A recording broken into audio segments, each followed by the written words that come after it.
You ask Tiger to solve. This deals with linear equations with one unknown. The final result is x equals 2. Let's solve it step by step. Simplify the expression. Expand the parentheses. Simplify the arithmetic. Multiply the coefficients. Group all constants on the right side of the equation. Subtract 20 from both sides. Group like terms. Simplify the arithmetic.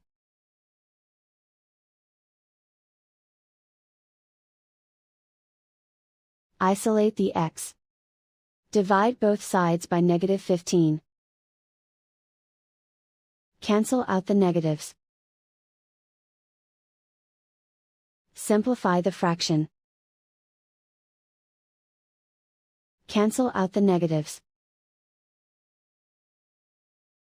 Find the greatest common factor of the numerator and denominator. Factor out and cancel the greatest common factor. And so the final result is x equals 2.